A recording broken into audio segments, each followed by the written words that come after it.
life-threatening hard freeze, making parts of the U.S. feel colder than Antarctica. Millions of Americans at risk from the coldest air in a generation. Wind chills all over the Midwest will range from -20 to -65 degrees Fahrenheit. The biting cold already causing at least 1 death in Minnesota and 2 in Illinois. Illinois' governor warning residents to watch out for hypothermia.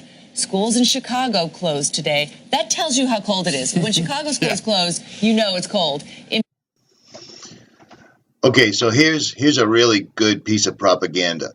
Now, even though you can see for yourself, and since I think, what was it, the end of September, I was explaining how unbelievably cold it was for no particular reason. Well, now this is how CNN's going to jump in once again. Now, you know CNN, right? Let me jog your memory. Now, again, as we said, we're not sure what caused this. It could possibly, and we emphasize possibly, have been a ground impact of a Scud. It could have been a ground impact of a Patriot, or it could have been the result of debris falling between the two of them. We just don't know right now, but we do know that at least 2 Scud missiles incoming were fired at Riyadh, and according to the Saudi military, they were both shot down. Charles Jaco, CNN, reporting live from Saudi Arabia.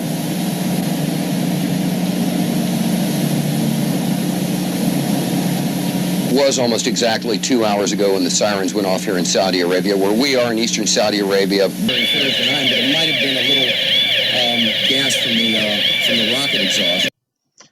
Now, what I'm showing you is bullshit live coverage that was actually done in a studio. And if you look at this, this looks an awful lot like the set of Sesame Street. It's not even realistic. It doesn't look. He's slightly covering. Oh, there might be a Scud. There could be chemicals. Cover my nose with my hand. Meanwhile, you've got this old Hogan's Heroes helmet on, so forth and so on. So here's the deal. Long story short, CNN is known for pushing the public bullshit narrative, and this is no different whatsoever at all. The Earth is warming exponentially. We're all going to die from heat, so scientists are going to block the skies. And there are massive corporations involved in this, and they have been doing this in the background the entire time, telling us the lines we're seeing sprayed in the sky every day, the sun being blocked out completely and entirely, is just our imagination. And yet you can find these websites left and right, and they all have strange, godlike biblical names, like man, for instance. I've shown you this before. And who does man work with? Well, man works with 𝗵𝗂𝗍, is a wholly owned, subsidized, Bermuda domiciled company. And what they do is they help people with the weather. As you can see, Nephilim and man, Nephilah, man, see this right here? Nephilim. Yeah, we're not making this shit up. We're not making this up. At any rate, long story short, they've been doing this a long time. So CNN's teaching their dumber viewers how global warming is still happening, even though since October, November, December, January, and going into February, it's been colder than it's ever been in a generation. Now, I'm not pointing out the geoengineering, all this other stuff right now. I've done this ad nauseum. If you haven't got it through your head yet, I don't know what to tell you. What I am going to show you is a few ways to keep warm if you find yourself trapped by this incredibly cold weather. Because they're warning you not even to go outside, but not even going outside just is not an option to a lot of people. So if you get stuck in a vehicle, here's a couple of ideas. This is an old one right here, and it's saying stuck in a blizzard. See this little trick? This won't help you outside in a storm, having a tea candle or a candle inside a coffee can, but inside a vehicle, it will work. If you're trapped in a vehicle, a coffee can or a soup can or anything like that with a small tea lamp, this thing will give off enough BTUs to warm up the inside of the car and keep you from getting hypothermia. That's one way to do it. Tea candles are small, in my opinion. I just carry an emergency candle or any type of candle, but when you light this in your vehicle, make sure you have it at a low point. Keep your hand above it to make sure it's not heating up the headliner of your vehicle so that it burns. Just see what I'm saying? Excuse me. But I'll leave links to this in the description so you can check this out. And here's a couple of other things that I pretty much agree with. Now, if you don't recall, I've been doing survival videos since the day I started the channel. Many people don't know that, but the videos are still up. Just nobody watches them because nobody cares. Nice. You see these videos? This was actually 7 years ago, and I took down a couple that were up there because they had copyrighted material. But there's videos up on my channel right now. Simply click on videos, sort by oldest, go to the oldest ones. I'll show you how to make a small personal, bug out bag that you can carry like a man purse. I don't know what else to call it. I'll show you how to make a fire in the snow without a lighter, etc., etc. Best fire starters, stuff like this. I mean, this is all stuff that I did when I first started the channel and nobody really cared.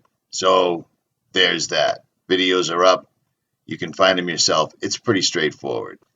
This is also a good article on winter weather and first aid. There's a lot of good tips in here. I really like to think that most of my subscribers already have something like this in their car. You don't have to call it a bug out bag. You don't have to call it an inch bag or any of this stuff. But here's some of the things that they recommend. And it's funny because they were saying the same thing that I did, if I can find it, where alcohol, it might numb you where you think you're not freezing, but you'll still freeze. Where is that? Here we go. Let me find this real quick. Okay. Hypothermia and frostbite are real, even in 50-degree temperatures, blah, blah, blah. Alcohol does not warm you. That's a fact. Avoid eating snow. If you're in a spot where you need to eat snow, melt it and then drink it. Because if your body has to break it down, you're using energy and calories that you don't already have. Do you see what I'm saying? Let me see. Being prepared, well, keep extra socks. Anything you can wear. If you live in the Midwest or if you're in New England like I am and the weather's coming, wear merino wool or any type of wool. If you wear cotton next to your body and you're all bundled up and you start sweating, it's going to get wet and it's going to stay wet. Do you see what I'm saying? But again, just like I said earlier in the earlier videos, severe cold can be just as dangerous as severe heat. Stay hydrated. Even if you're freezing, you still want to drink. I don't mean sit there drinking water all day, but drinking beer, etc., drinking alcohol, it's just going to make you numb to the point that you don't know that you have hypothermia. But this stuff is dangerous. We've already seen them using weather as a weapon. We've seen it in California. We've seen it in Katrina. We've seen it in a lot of places, going all the way back to Hurricane Sandy, if you guys remember. I covered that then live because we got hit by it, and that was the most unnatural storm I had ever seen before. I'm going to leave you links in the description to this, and like I said, you can go back in my videos. I covered all this stuff ad nauseum for the most part.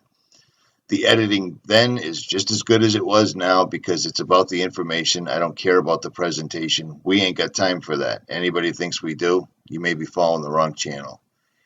At any rate, Richie from Boston, like, share, subscribe, or don't. I am out.